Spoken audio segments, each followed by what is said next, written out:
सुनेत्रा पवारांच्या राष्ट्रवादीचे प्रदेशाध्यक्ष सुनील तटकरे हे एक वादग्रस्त व्यक्तिमत्व आहे असा सूर आता त्यांच्याच पक्षातून यायला लागलेला आहे, जो आधी त्यांच्या विरोधकांकडून साधारणपणे येत होता.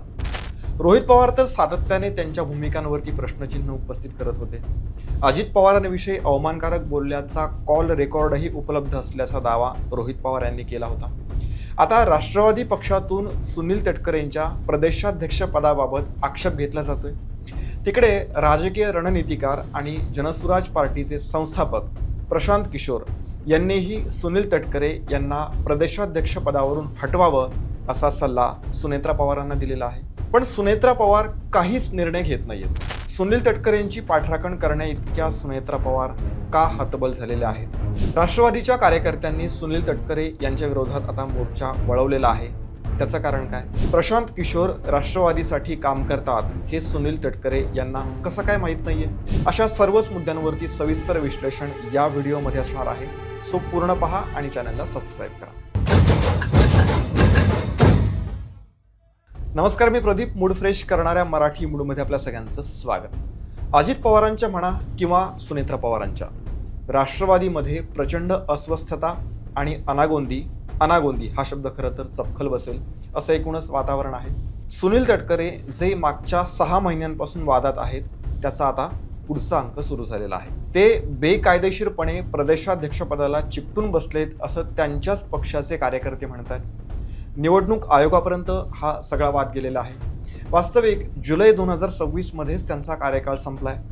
पण पक्षाच्या संविधानाला डावलून अंतर्गत लोकशाहीचे नियम धाब्यावर बसून त्यांना पदावरती ठेवलेलं आहे असं जालना जिल्ह्यातल्या मंठा परतूर विधानसभा मतदारसंघाचे अध्यक्ष भाऊसाहेब गोरे यांचा हा आरोप आहे. त्यांनी तर आणखी एक वेगळाच दावा केलेला आहे.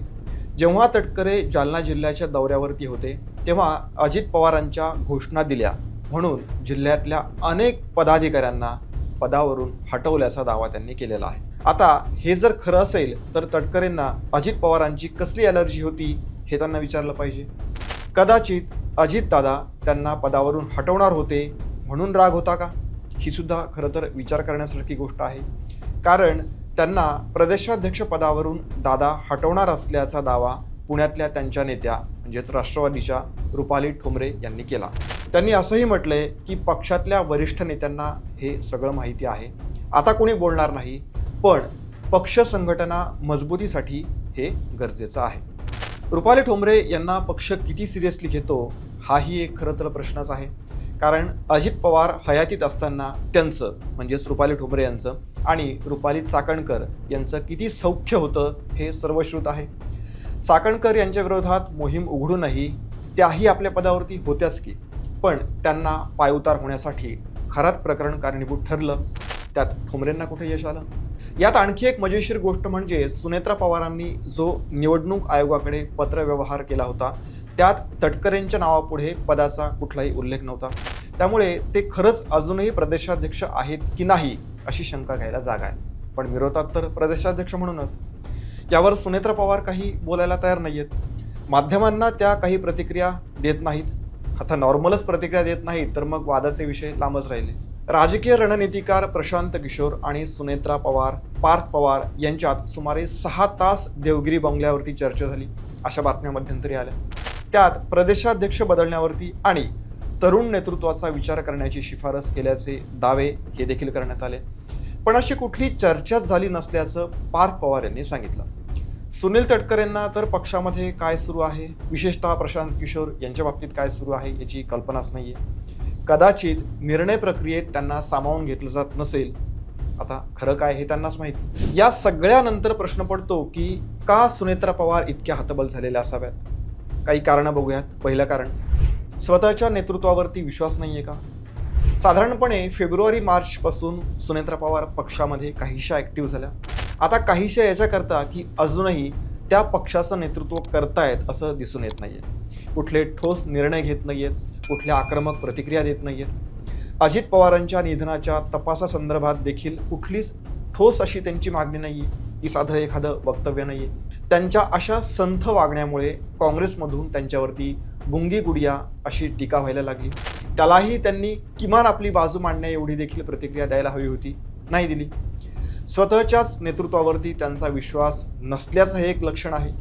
अशी व्यक्ती तटकरेंसारख्या अनुभवी नेत्यांवरती कारवाई करेल ही शक्यता वाटत नाही. दुसरं कारण आहे नो नेटवर्क. सुनील तटकरे हे खासदार म्हणजे पक्षाचे एकमेव खासदार आहेत, म्हणजेच लोकांनी निवडून दिलेला लोकप्रतिनिधी. त्यांच्यावरती कारवाई म्हणजे थेट पक्षाचं नुकसान करून घेण्यासारखं होऊ शकतं. कदाचित याची जाणीव सुनेत्रा पवार यांना असावी. तिसरं कारण बघा, जुनी फळी नवी फळी यांच्यातला ताळमेळ. सुनील तटकरे जुन्या फळीतले नेते आहेत. अजितदादांच्या निधनानंतर सुनेत्रा पवारांसह पार्थ हे देखील पक्षाचे निर्णय घेतात. या दोघांमधला समन्वय साधण्याची तारेवरची कसरत सुनेत्रा पवारांना करावी लागते. आधीच पक्ष नेतृत्वाच्या अंगाने संघर्ष करतोय, त्यात जुन्या फळीला अनुभवी नेत्यांना बाजूला सारलं तर त्याचा फायद्यापेक्षा तोटाच जास्त होण्याचे चान्सेस आहेत. पुढचं कारण काय आहे? आमदार आणि मंत्र्यांचा समन्वय साधणं अवघड. पवार कुटुंबाच्या प्रत्येक निर्णयाला सर्व आमदार आपोआप पाठिंबा देतील अशी सध्या तरी परिस्थिती नाहीये. उलट तटकरे पटेल यांच्यासारख्यांवरती कारवाई किंवा त्यांना जर का समजा साईडलाईन केलं तर काही आमदार हे अस्वस्थ होऊ शकतात. पुढचं एक कारण बघा, भाजपच्या पुढे नाहीये राष्ट्रवादी. राष्ट्रवादी हा स्वतंत्र पक्ष असला तरी तो भाजपामुळे सत्तेत आहे. सुनील तटकरे भाजपच्या किती जवळ आहेत हे कुणाला सांगण्याची गरज नाहीये. अजितदादांनंतर राष्ट्रवादीतली निर्णय क्षमता ही क्षीण झालेली आहे. विरोधक तर राष्ट्रवादी पक्ष भाजपच्या अधीन झाल्याचा आरोप करतायत.